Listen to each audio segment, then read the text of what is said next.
देखिए क्वेश्चन करते हैं, motion in a straight line का क्वेश्चन है। A person travelling on a straight line. पहले क्वेश्चन को समझो बेटा, इसको कहता हूँ कन्फिगर करो, ठीक है। तो कन्फिगर कीजिए, मोशन, ये स्ट्रेट लाइन में बॉडी मूव कर रही है। अ पर्सन, एक पर्सन है, सॉरी नॉट बॉडी, वो बोल सकते हैं बॉडी।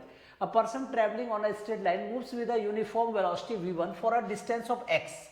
सपोज करो ये डिस्टेंस x है, ये v1 वेलोसिटी से यहाँ पे मूव कर रही है, and a uniform velocity v2 for the next 3/2x। तो 3/2x डिस्टेंस पे वो v2 वेलोसिटी से ट्रेवल कर रहा है। The average velocity in this motion is 50/7 metre per second. इसका जो एवरेज वेलोसिटी कितना है 50/7। If v1 is 5 metre per second, अगर सपोज कीजिए v1 की वैल्यू कितनी है 5 मीटर पर सेकेंड है, देन v2 की वैल्यू क्या होगी। क्वेश्चन समझ में आ गया। तो देखो कॉन्सेप्ट क्या कह रहा है कि सबसे पहले ये वेलोसिटी दिया हुआ है, ठीक है, उसका डिस्टेंस भी दिया हुआ है, यहाँ का डिस्टेंस दिया हुआ है, यहाँ की वेलोसिटी हमें निकालनी है और एवरेज वेलोसिटी हमारे पास है। तो इसका मतलब वी एवरेज लगाना है, यस और नो। तो कैसे सॉल्व करेंगे बच्चा? तो V average is equal to क्या फॉर्मूला होता है बच्चा? ठीक है, हम लोग मैग्नीट्यूड वाइज डिस्कस कर रहे हैं, तो ये समझिए कि मैग्नीट्यूड है। वी एवरेज का मैग्नीट्यूड इज इक्वल टू क्या होगा? तो x1 + x2 upon t1 + t2। यहाँ पे x1 कितना है? तो x1 तो x है क्योंकि x डिस्टेंस ट्रेवल किया है। x2 कितना है? 3/2x। अब टाइम इज इक्वल टू क्या होता है? Distance upon velocity. तो डिस्टेंस कितना है x, वेलोसिटी कितना है v1। यहाँ पे डिस्टेंस क्या है 3x/2, वेलोसिटी क्या है v2, और एवरेज वैल्यू कितना दे रखा है 50/7 metre per second. 50/7 metre per second ये दिया हुआ है। अब इसको सॉल्व कर लीजिए, आपका v2 आ जाएगा। तो कैसे देखते हैं? 50/7 इज इक्वल टू, यहाँ पे एलसीएम निकाल लेते हैं या x कॉमन ले लेते हैं। तो x कॉमन लिया हमने, 1 + 3/2, तो 2 + 3 5/2। यहाँ पे x कॉमन ले लेते हैं, तो यहाँ क्या बचेगा 1/v1 + 3/2v2। अब एलसीएम ले लेते हैं, ठीक है। तो क्या लिखेंगे 2 × v1 v2, v1 से इसको डिवाइड कीजिए 2v2 प्लस 2v2 इसको डिवाइड कीजिए v1 से मल्टीप्लाई कीजिए 3v1।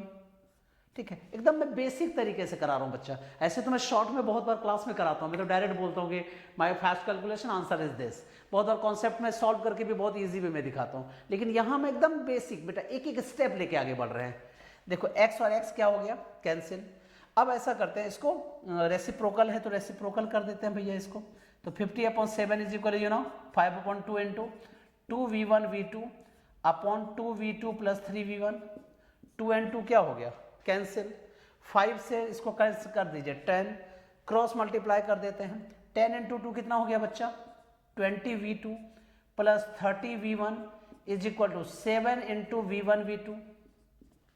ठीक है, अब हमारे पास देखो 20v2 30v1 सब दिया हुआ है, वहाँ v1 की वैल्यू भी है, सब्स्टिट्यूट कर देते हैं।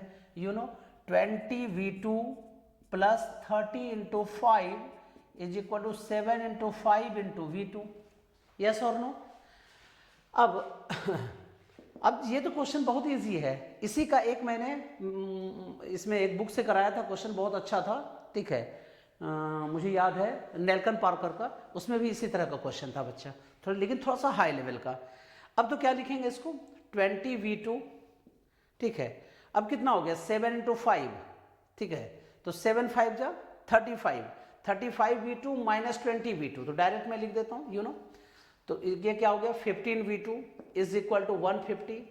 Then you can say v2 is equal to 150/15। Answer कितना हो गया 10। Answer is 10 metre per second. इसका मतलब ये है कि सेकेंड इंटरवल में, मैंने सेकेंड डिस्टेंस में 3/2x डिस्टेंस में उसकी वेलोसिटी 10 मीटर पर सेकेंड होनी चाहिए। This is your answer.